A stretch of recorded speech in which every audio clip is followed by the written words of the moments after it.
Welcome home. We are WNST, Taos, Baltimore, AM 1570, Baltimore Positive. We encourage you to come out to our website, read our work, listen to us, find us out on the YouTubes, find us out on the interwebs. He is Baltimore Luke. I am me on LinkedIn and Instagram and all those other places. We are preparing for Game 2 battle. Game 1 did not go well. Hopefully, I tell you what, the pizza is going to be delicious next Friday. Doesn't matter. We're going to be Pizza John's. It is Luke's birthday this week. It is my birthday next week. We are gathering next Friday at Pizza John's. I'll have the Ravens scratch-offs to give away from the Maryland Lottery. Our friends at Jiffy Lube, Multi-Care, powering us up, getting Luke back and forth to the ballpark. We will not have Ravens coverage for as long as the Orioles are in because Chad Steele does not allow me into Owings Mills.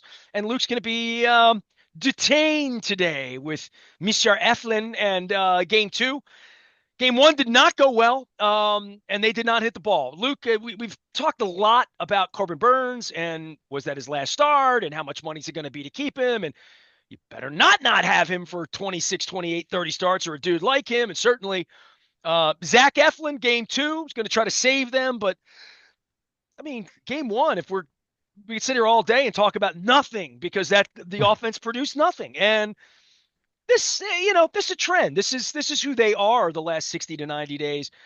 They have not hit the ball well. And if I would have told you last week they're going to take a 2-game facer and have 11 hits and score a run or two in 2 games, you'd say, oh, that sort of sounds like the Arlington thing last year. Yeah, well, I mean, as I wrote at BaltimorePositive.com, I mean, the October Orioles in Game 1 looked a lot like the second half ones that we watched. And look, I mean, the offense wasn't terrible the entire second half of the season. I mean, there's been a lot of hyperbole, and I'm not saying you, I just in general, with the frustration of a team that was 500, but it was very feast or famine. They'd have some stretches where, okay, they're looking like the first half Orioles again, and then it go away again. And they certainly had their issues scoring with runners in scoring position all second half. On Tuesday, despite how dominant Cole Reagans was at times, how good he was at times, it's not as though they didn't have opportunities. They were 1 for 7 with runners in scoring position. Some of those came against Reagans. They had a couple moments, a couple examples that we can get into where I think the base running left something to be desired that could have made a difference in a really low scoring game. I mean, the little things like that are big things in a 1-0 game. So, but it comes back to look at the all-stars in this lineup. Gunnar Henderson, Jordan Westberg, Anthony Santander, Adley Rutschman. The first 3 each had an opportunity with a runner in scoring position and didn't come through. Adley Rutschman was 0 for 4. You need your stars to be stars on the grandest stage. And you just said it. We spent so much time over the course of the season talking about the pitching, whether we were talking about the attrition and the injuries in the starting rotation, whether it was me banging the table about the bullpen needing to be better. Neither one of those issues were an issue on Tuesday whatsoever.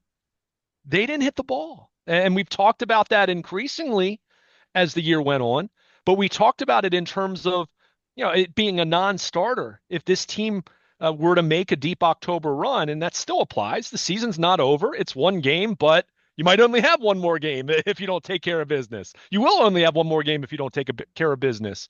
We said it over and over. If this team's going to make the kind of run that they envision themselves making, that everyone hopes and expects and wants them to make, they have to hit the ball. You have this lineup of hitters that have been drafted, developed. In the case of Anthony Santander, Rule 5 pick once upon a time under Dan Duquette even. So they have all these guys, and they got shut out on Tuesday. And again, Cole Reagans is great. I was saying that as much as anyone. Don't just completely start celebrating because they avoid Tarek Skubal. I mean, Cole Reagans isn't Skubal, but he's not as far behind as you think when you really start to look at the numbers. He was great, but you got to do more. You got to score a couple runs. I mean, Corbin Burns could have pitched a shutout, and you're still going to have to score 1 run to win. They didn't do that. So we can talk about little things or whether they should have pitched to Bobby Witt or this or that over the course of 9 innings. But when you don't score a single run, you're burying the lead if you dwell on anything else. And it's the simple fact that their offense came up extremely small in the first game of a best of three series, and now they find themselves on the brink as a result of it. The Zach Eflin acquisition and trading deadline, and I don't think we use the word desperation because they were like a playoff team. You're like, they're going to the playoffs no matter what, but pretty desperate situation for the team if you're really writing over the history of the sport and following this for 50 years in Baltimore. It's a pretty desperate situation when you're really good. You had a good first half and all the arms fall off, right? Like, and on July 28th, you're not going to throw Suarez and Kramer in games 1 and 2. And you needed to go get some pitching, especially when Rodriguez fell apart. I mean, Bradish and Means were kind of long gone by then. They were long gone in May. The acquisition of Eflin, if they're still playing baseball Saturday night in New York, let's just say, I mean, let's talk optimistically because they could say it ain't over, as Yogi Berra It's would not. say. It ain't over. It's not. But the reason it won't be over is because Zach Eflin's going to have to do something, I won't say supernatural, but he's going to have to be his best version of himself. There's a John Harbaugh ism for you there. And picking him up and beating up Elias about this, that, whatever. I mean, if you're going to beat Elias up or any of these people, beat him up at training and guys' arms falling off, but that's an industry issue. So I don't know that you can individually select the Orioles and say they get their players hurt more. They certainly have had bad mojo with whatever happened with Westberg, Mateo, Uri, any of those guys that got hurt toward the end of the year. And not to mention Rutschman, who I'll throw him in as playing hurt because I'm not convinced that this is him. Um, the Eflin acquisition looms large today if you're heading down to the ballpark. No question about it. I mean, as I wrote in my 12 Orioles thoughts going into this series, I thought Zach Eflin was truly the pivotal figure here. I mean, I think, and I was working under the assumption, not that I assumed they were going to win game one, because you don't assume anything in October, right? The other team's good too. I mean, that was kind of Cole Reagan's line during the workout day when he met with the media in the bowels of Camden Yards, where he said, "It's the playoffs. Everyone's good." So you understand that. You don't want to make any assumptions, but I think as it pertained to the makeup of this rotation and having lost Kyle Bradish and John Means and Tyler Wells, and then Grayson Rodriguez going down in early August with what ended up being a season-ending lat strain, Zach Eflin became that much more important. I mean, when you acquired him, the thought was, hey, he's a number three starter for you, maybe a number two, depending on how you wanted to do that. And of course, he had the shoulder inflammation the second half of August, but I mean, this guy was great. He had a 2.6 ERA for the Orioles in 9 starts to conclude the season. He missed more bats with the Orioles than he did with Tampa Bay over the first 3.5, 4 months of the season. He looked a lot like the guy that he was last year, which was someone who, received some votes in the Cy Young voting. What I think finished sixth, right? Kind of right behind Kyle Bradish in that hierarchy a year ago. But he's been really, really good. And yeah, they're going to need him. I'm not expecting him to throw 8 innings of one-run ball because your offense better score some runs on Wednesday, or then it's over. And we'll be talking about the offense all winter long. But they need him to be big. But I will continue. It's more than that. And we need to spend more time talking about this. Their stars on offense need to step up. They need these guys to step up. And I hear what you're saying about Adley Rutschman. He says he's fine. Now, I also have my doubts about it like you, but it's a major problem either way because his at-bats still count. So does James McCann's, by the way, so throw that in too, sure, right? Sure. Well, but I'll also say James McCann was better at the plate than Adley Rutschman in the second half. Let that marinate for a moment. I mean, this is the 1-1 guy. By the way, the guy that they didn't draft 1-1 in 2019 got the only run scoring hit of the game, is a guy that's going to be second place in MVP voting and would be a slam dunk MVP this year if not for the fact that Aaron Judge existed. I mean, that's how great Bobby Witt Jr. has been. And look, this isn't about to go back and spend half an hour on a referendum of that decision. You never know, right? I mean, you always have the benefit of hindsight, but Adley Rutschman can't be this player moving forward. My goodness. He was awful in the second half. Everything anyone has said about Adley Rutschman in the second half has not stated how clearly awful he was in the second half of the season. I said this to you the other day. I'll reiterate it because it's that important. I hope he is injured because if he's not, then forget about Corbin Burns. Forget about whatever pitching you're going to add. Forget about what other bats you might add. You got You've Trevor got to Lawrence problems, is what you you've have, got to right? fix your all-star catcher, right? Right. You've got to fix the guy that's supposed to be the face of this, even though Gunnar Henderson has basically become the face of this. And that's a good thing that happened. That means Gunnar Henderson was amazing as a draft pick, but Adley Rutschman was awful in the second half of the season. I mean, if we're really being truthful here and really looking at it really in terms of not trying to hurt anyone's feelings, it's kind of a joke that he served as a designated hitter on Tuesday. Guy's been a 200 hitter since late June. I mean, it's just the truth. So I hear you, and I would be shocked if there isn't a physical issue of, and that doesn't mean it excuses it entirely, but it would help explain it because this is so much more than a slump that he's gone through over the last 3 months. And we can talk about so many other issues, whether we're talking about the pitching injuries or issues in the bullpen or missing Jordan Westberg. And look, we've talked about that. And I'm not saying that hasn't been a factor, but we spent so much time. And when I say we, not just me and you, but a lot of people talking about the Orioles in the second half and struggling and their lineup not looking the way that, frankly, it looked over the first 3 months and the way it looked for most of last year. We buried the lead. Adley Rutschman's supposed to be your best or your second best player. And he was a replacement level player over the second half of the season. He wasn't 2018-19 Chris Davis bad, but he was closer to that than being a guy that gets MVP votes. Let's be clear. So, I mean, it's alarming how bad he was in the second half of the season. And look, I know we're talking about game one, and look, Anthony Santander had a chance late in the game. He was their most clutch performer in those spots this year. Didn't come through. We can talk about some of the base running. I mean, Cedric Mullins, who had 2 hits, he admired his towering shot off the out-of-town scoreboard.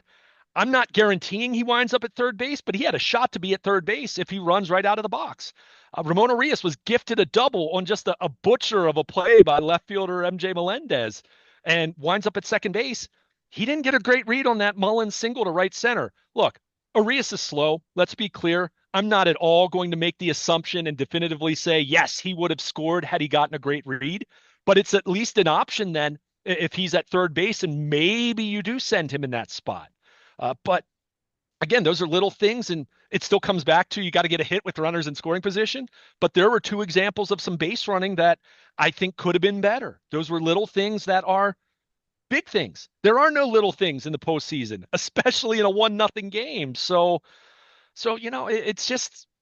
it's frustrating because we're talking about all-star players. And look, when I express I want to say it's outrage. It's more, I'm alarmed. I'm baffled. I'm completely mystified.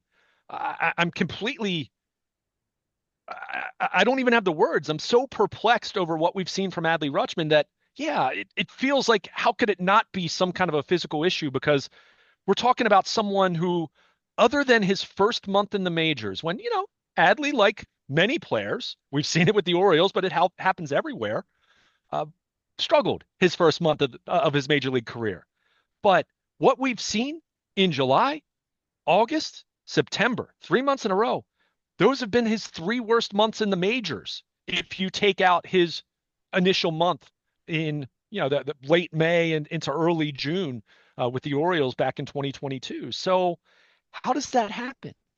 What Gunnar Henderson had in August was a slump. Go back and look at Gunnar's August. It wasn't great, but you know what his slump was? His slump was he was barely just a smidge over league average for a month.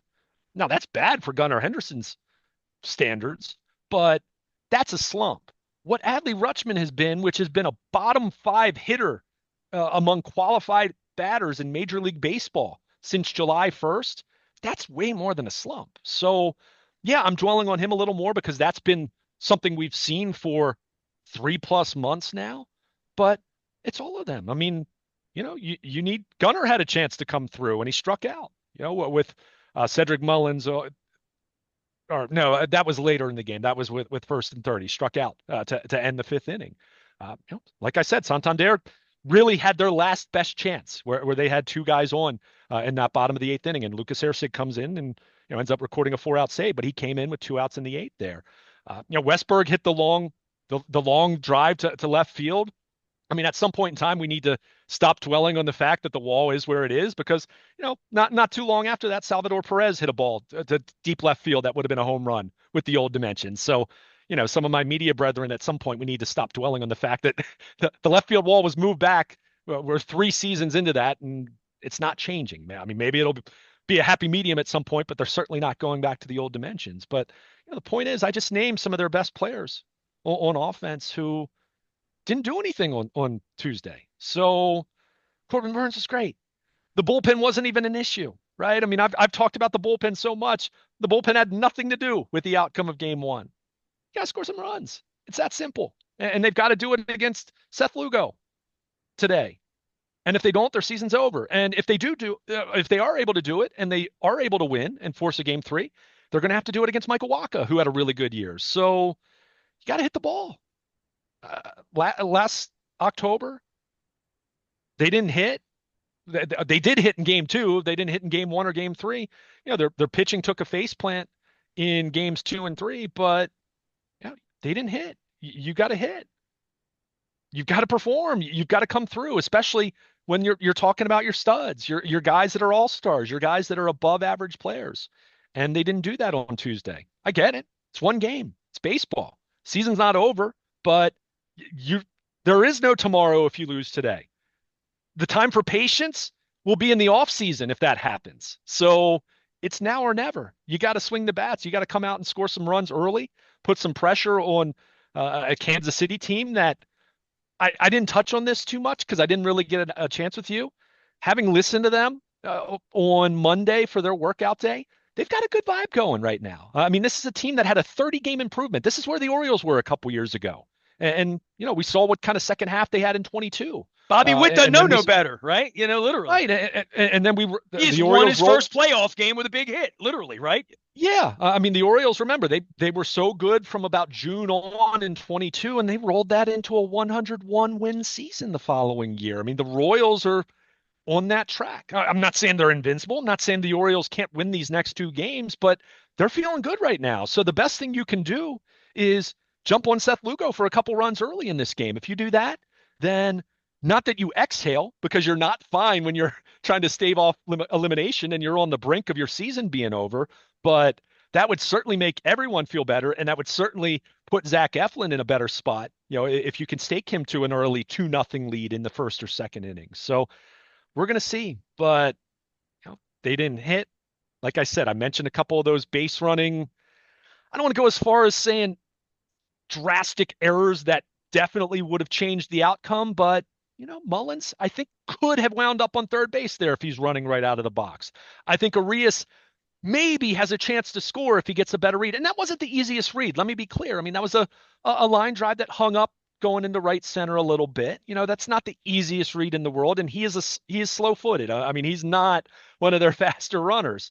But if he gets a better read, I think you've got a chance. It's on the table to send him there at the very least. He didn't get a good read, and then you have no chance. And still, they didn't get a hit, right? I mean, ultimately, we could keep talking about these little things here or there, but they didn't have great at bats, Luke. You know what I mean? Like in a general sense. I mean, like getting a runner on, working counts. I mean, Reagans was throwing these. It reminded me of McGregor. The ball was hitting the ball hit the plate when McCann struck out. Like the ball didn't even cross the strike zone that he had them so confused. He was lost. Yeah. And I think bad at bats is what I've seen a lot of the last 90 days. Collectively, bad at bats, to not chase good pitchers, to not work counts, to quite frankly swing at more balls than they were swinging at the first 90 days. They swing at too many balls. They don't take enough pitches. I think that there is, once they started losing, there's been a, not urgency, there's been a yippiness. There's been a lack of patience in a general sense across the board, that they don't have runners in scoring position. And then when they do, they don't have a good at bat there. The LOBs are really Yeah. They have really stacked up here the last 90 days. Well, I mean, they haven't been good with runners in scoring position. And, one thing I'll push back on slightly. I mean, their walk rate did improve in the second half of the season. I think they had good at bats, but they couldn't string them together, right? I mean, even if you look at the course of the first few innings, the first inning, they had some good at bats. I mean, they made Reagan throw some pitches, but then you get into the second inning, and I'm pulling up the game log right now just to kind of give you an idea here. Second inning, Mountcastle, first pitch swinging. Rutschman strikes out, was up 1-0 in the count, and then three straight strikes. Cowser, first pitch swinging, single. So, okay, worked out there. And then Arias, first pitch swinging, flies out. Third inning, Mullins, first pitch swinging, double. Okay, we talked about that. Wish he had run out of the box. Maybe could have wound up on third base. McCann, as much as we were just picking on him, actually did have an 8-pitch at bat. So you're saying, okay, this is, he struck out, but they're making Reagan's work. They've got a runner in scoring position. You still have Gunnar Henderson and Jordan Westburg coming up. First pitch swinging, next two guys. Now, Westburg walloped that ball to deep left, but it's an out at the Would end have been a of the home day. run So 5 years go. ago. I mean, it would have been. It would have been. Again, as I said, I mean, don't get me started. At some point, we've got to let that go, right? I mean, it also benefits their pitchers too. Let's be clear. This isn't as though they push the ball out when the Orioles hit, and then it comes back into pre 2022 levels when the Orioles are on the Would be mound. tricky. That would be good. Belichick would have tried that if he was a baseball coach. Yeah, right.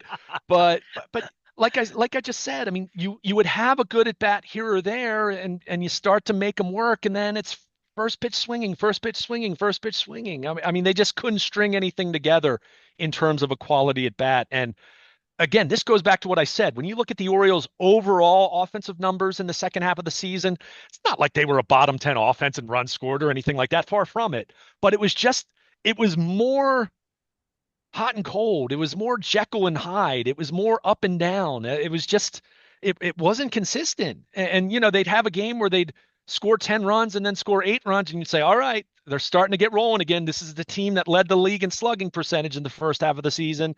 And then they'd go 7 games and, in 5 of those, they'd score 3 or less, So it's just, and some of that is baseball. We know that, right? I mean, you're literally not going to score, even if you're an offense that averages 5.5 runs a game, which in this day and age would be absurd in this run scoring environment. That doesn't mean you're going to score 5+ runs every single night. You're going to deal with some of that.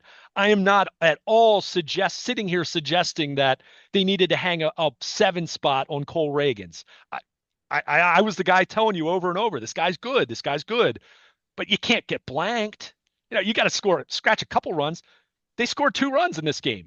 We're talking, our tone is so unbelievably different, even though 2 runs isn't great. Well, Westburg gets under that ball, it's 2-1. But it would have been good right? enough. Literally, I mean, that they to your point, they didn't hit enough home runs in game 1.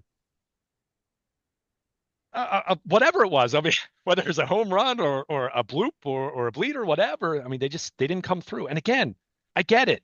Anyone who's listening, if we were having this conversation in July, you and I they'd be sending us to the nut house, because it's like, how are you guys overreacting to one game? But that's the world you're living in right now. It's now or never. I mean, especially in a best of 3.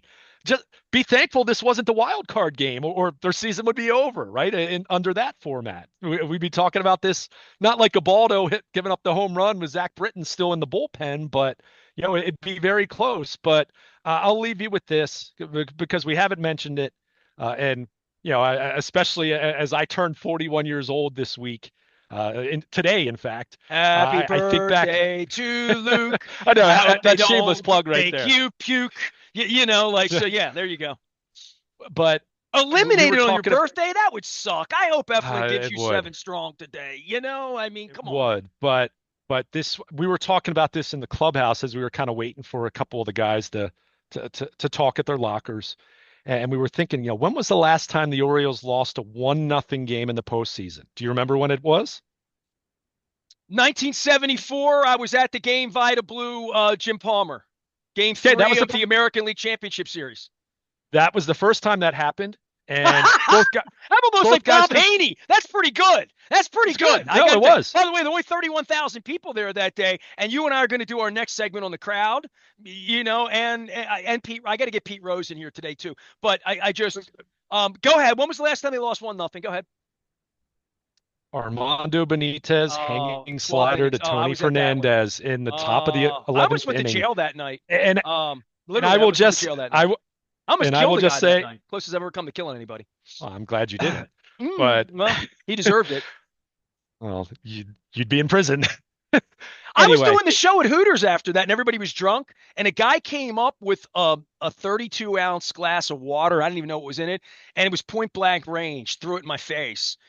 Live radio post game after 12 innings of that. Alan McCallum and Mark Massey. Alan and Mark kept me out of prison. Mark specifically, because I chased the guy it was right in front of Harbor Place. So I don't forget 1-0 losses in nine. I don't forget Armando Benitez. I don't forget the strong innings that Mike Messina gave him that day. well, and look, I was going to say, I mean, I turned 14 years old earlier that month, and I was Hmm. heartbroken because I was convinced from probably from the moment that in that June interleague first ever interleague series against Atlanta, they go down to Turner Field and they swept the Braves, who were the best team in the NL. Orioles looked like the best team in baseball. I was convinced from that point on they were winning the World Series. So I was heartbroken in that moment. And this brings us back to our overall point today, for as much as we all hammer Armando Benitez, and no, he shouldn't have thrown a slider there. And really, the slider that killed them was game two to Marquise Grissom because they were on their way to potentially sweeping the Indians before that happened. But they didn't score a run that day. They were blanked for 11 innings. So as much as we think of that game and Armando Benitez hanging a slider, that lineup of all-stars that included Brady Anderson and Roberto Alomar and Rafael Palmeiro and Cal Ripken, and go down the list of other very capable hitters in that order. They got shut out. That's why they lost that day. It Who wasn't pitched that day? Armando Was it Nagy? Benitez. Who pitched for So them? For it Cleveland? was Nagy against Messina, right? I think it was Nagy. It has to be. I didn't officially check that, but we were all thinking it was Nagy when we were talking about it in the clubhouse. So it had to be Nagy for you to say it too. But they didn't score. And again, your pitching can be everything you ask, but if you don't score a single run, you cannot win a game. There is no such thing as winning a game 0-0, right? So they got to score. They got to score on Wednesday. They got to score on Thursday. And you have to hope that in the process of scoring at least a The couple Indians runs, only got 3 hits that day. The Orioles had 10 yeah. hits in that game. Oh, so many wasted opportunities in that game. Painful. That's why I said that game was way more painful than Why are you Tuesday. making me think of this game? Why are you having me pull this box score up out of all the other box scores that there are? Because I got reminiscent. It's my birthday, and I think about that year was so impressionable on Anderson me, 2 for 5. that was the Alomar first. 1. How about this? Geronimo Baroa had 2 hits that day. Jerome Yeah, Walton, hey, Hall of Famer. Harold Baines had a hit, 1 for 3. Rafael Palmeiro, 0 for 3, must have been on the bad steroids that day. Ripken was 2 for 3 with 2 walks that day. Dude, Ripken got on base 4 out of 5 at bats in that game. yeah. Struck out the other time. Surhoff, 0 for 5. I won't remind him of that when I see him down at Fadley's. Chris Hoyles, 0 for 5. He did give me an All-Star game ticket in 93 for my friend, so I'm appreciative. I love you, Chris. And Bordy was 2 for 4.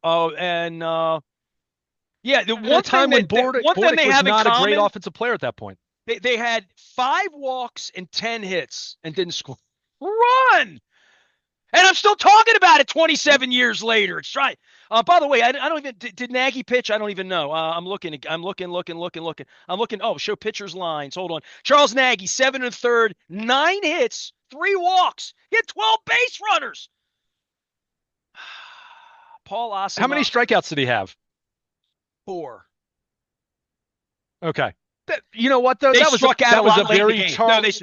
Mike Jackson, an inning, 3 strikeouts. Brian Anderson, an inning, 2 strikeouts. Joe Table, an inning, 2 strikeouts. So they struck out in the last 3 innings 7 times in extra Yeah, innings. They struck out 7 times in the 10th, 11th, and 12th inning.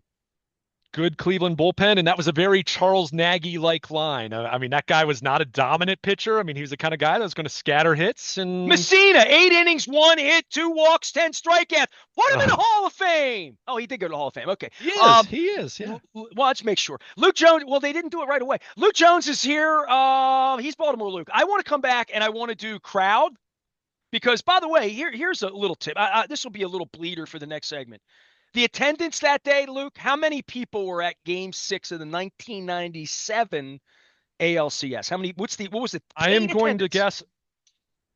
I am going to guess because that was at a point where they would put up bleachers Ah, see, above the so out of town smart. scoreboard You were in such a lieu young of standing room. 14-year-old. You were And they such a would have smart kid.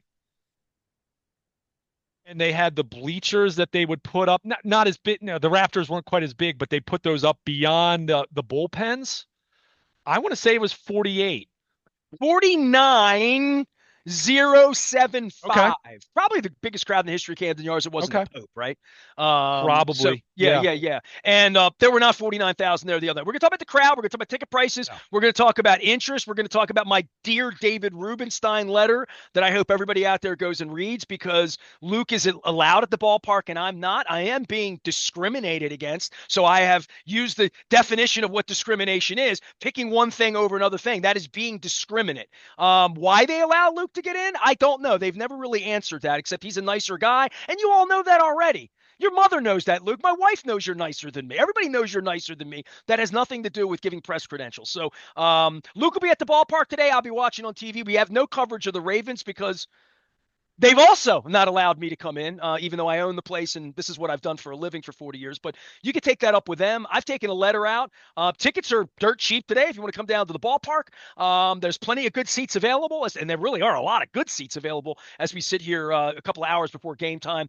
Eflin today playing for the season. Luke will be down at the ballpark. I'm Nestor. He's Luke. We're going to be at Pizza John's next Friday. Come on out, get a lottery ticket from the Maryland Lottery. Our friends at Jiffy Lube powering Luke up. And of course, the Maryland Oyster Tour is complete, and I'm going to be platforming it all month long. 26 days, 26 oysters, all brought to you by our friends at Liberty Pure Solutions, as well as Curio Wellness. And by the way, I highly recommend this product from Curio Wellness. It's called Move. Doesn't get you high. There's no, it's just good for you. It's good for your muscles, good for the aches and pains. Move, balm. Check it out. It's awesome. I'm Nestor. He's Luke. We are WNST, AM 1570, Towson, Baltimore, and we never stop talking Baltimore positive.